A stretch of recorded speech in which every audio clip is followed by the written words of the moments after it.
When could an employee's resignation actually be a dismissal? This is Stuff Employers Should Know. Welcome to Stuff Employers Should Know, proudly brought to you by LabourNet, management's ultimate HR solution. Hey, and welcome to the podcast. It's Yasa Yaslak at Isma, and I know it might seem a little bit strange that you're not hearing Barry Gordon Davis' voice, but unfortunately he is inundated and has his hands tied in arbitration, so he won't be joining us for today's episode. But once again, obviously to our listeners, thanks for joining in, thanks for tuning in. And today we have LabourNet's Bianca Venter, Key Accounts Industrial Relations Consultant, who will be taking us through another episode of Stuff Employers Should Know. Hi, Yasser. Bianca here. Thank you so much for the invitation. I'm looking forward to discussing the topic with everyone. And today's topic, they say the modern working relationship is akin to marriage, and sometimes marriages do not last. Today we discuss when an employee tenders their resignation. However, under certain circumstances, it could actually be found an unfair dismissal by the employer. So Bianca, when could this situation occur? And what is constructive dismissal? When we look at Section 1861E of the Labour Relations Act number 66 of 1995, it states that in circumstances where an employee terminated a contract of employment with or without notice, because the employer made continued employment intolerable for the employee, this is what we commonly see as referred to as constructive dismissal. It means basically that the employee resigns and claims that the resignation occurred not because the employee wanted to leave, but as a result of the employee's intolerable conduct. It must, however, be emphasized that questionable acts by employers won't always constitute constructive dismissal, and therefore we consider a number of elements when we test for this. And it is not a one-size-fits-all approach and should be used with caution. When considering the test, we must also focus on principles. And the biggest one that we normally see in what we do is that he who alleges must prove. And this would be appropriate in circumstances pertaining to the disputes of constructive dismissal. Now, everyone is probably wondering, what is this test that we keep speaking about? There's a number of factors that we consider, and in this case, we always advise that we look at the following principles. Number one, to prove constructive dismissal, we need to prove that the employment circumstances were so intolerable that the employee could truly not continue to stay on. Secondly, the unbearable circumstances were the cause of the resignation of the employee. Next, there was no reasonable alternative at the time but for the employee to resign to escape those circumstances. The unbearable situation must have been caused by the employer. And then lastly, the employer must have been in control of these unbearable circumstances. So in this case, when we look at our merits, we would need to determine on each of these elements, is there a risk of potential constructive dismissal? Bianca, my next question is, what is the dispute resolution process for such disputes and who bears the onus of proof? How does the dispute get referred and who has the onus of proof? If we look at the onus of proof in a dispute of constructive dismissal, at the end of the day, the individual, the employee, is claiming and coming forward to say that there were situations that led to their resignation. These situations would need to be proved by the employee as such. He who alleges must prove. If you are saying that your employment relationship was intolerable, at the end of the day, you would be able and would need to prove such elements. In order for us to look at the process of referral, we need to understand that there are different dispute resolution centers. It could be a CCMA, it could be a bargaining council. So although through a majority of this process, we may be referring to CCMA, it does depend on the industry that we're looking at. The first step normally is for the employee, in this case, to complete a 711 form. This is commonly received on the CCMA's website. They could get a form directly from the CCMA, and the details of the dispute is contained in that document. There's also a box that could be ticked in this case, which would refer to the constructive dismissal dispute. In this form, commonly, the request, and hopefully this does happen in most cases, employees are required to indicate why they believe that the constructive dismissal situation arose, to give a summary of details. In cases like constructive dismissal, the more information we have, the better. And therefore, if we go through the process, the first step would be con-arb. Now, not to touch too much on the litigation side of things, but commonly with the process, we would look at conciliation first.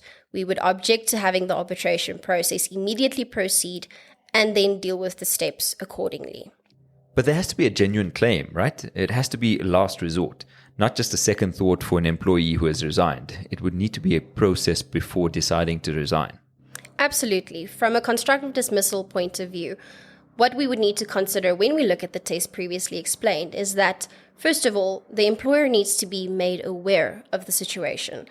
It is a process internally that we call a grievance process, which could be the individual coming forward, utilizing the formal process, advising the employer of the intolerable environment, and therefore following an appropriate process. In a lot of instances that we see in terms of constructive dismissal, no internal processes have been followed, and the individuals are unable to prove that they utilized the internal processes. Therefore, they did not exhaust all other alternatives before deciding on resigning. So, Bianca, what do the courts consider in such matters, and are there any interesting cases you'd like to share with us?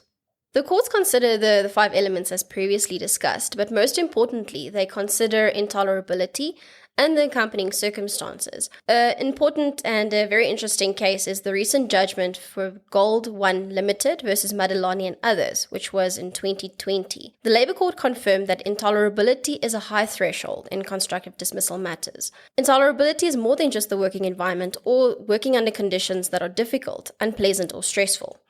In this case, the employee was employed by a mining company as a contract manager.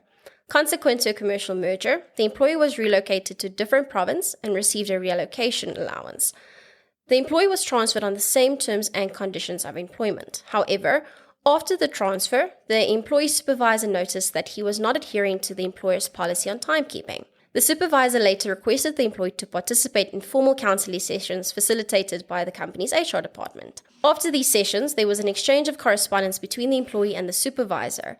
The employee eventually claimed that the sessions amounted to clear attempt by the employee to undermine the contract of employment and to make his employment continually intolerable. The employee elected not to report for duty and referred an unfair dismissal dispute to the CCMA claiming constructive dismissal.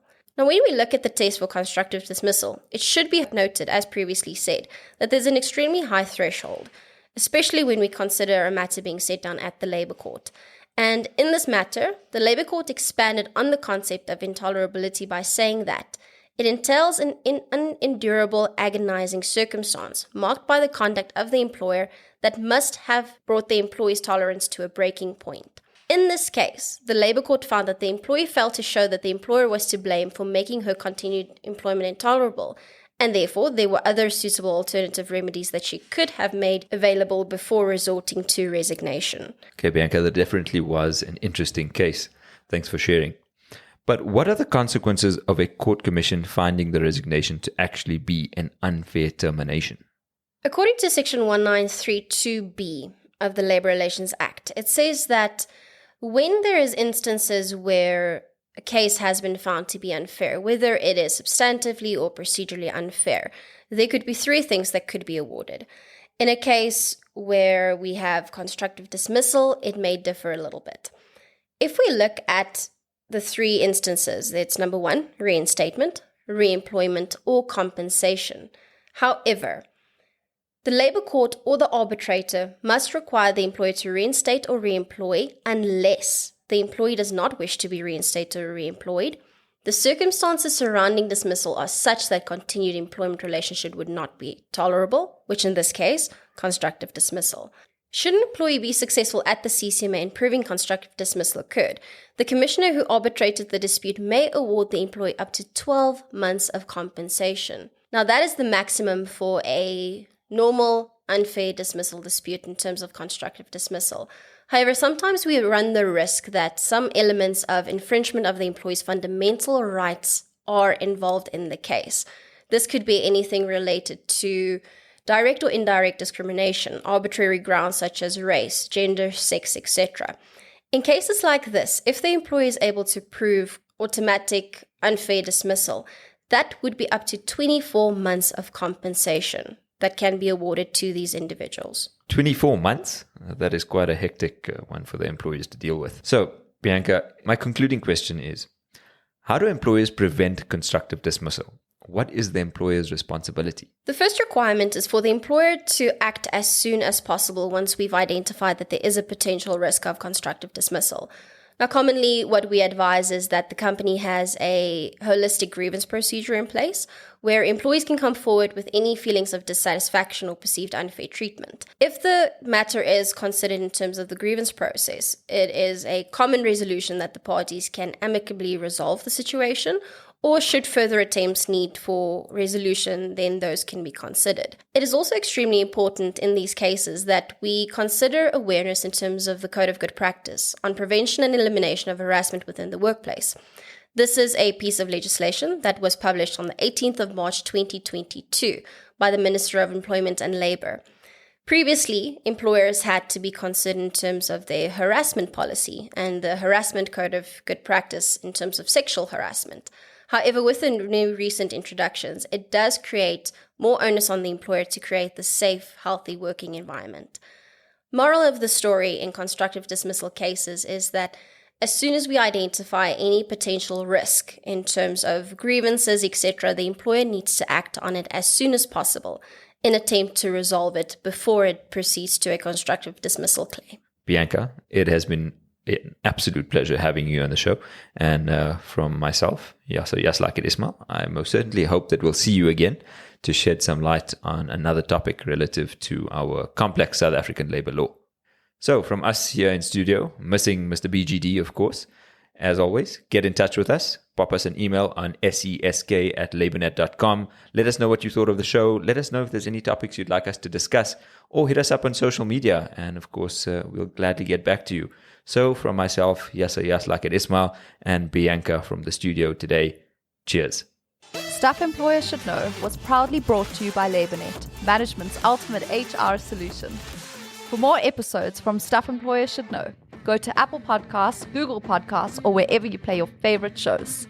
Case law or statutes referenced in the podcast are current at the time of recording.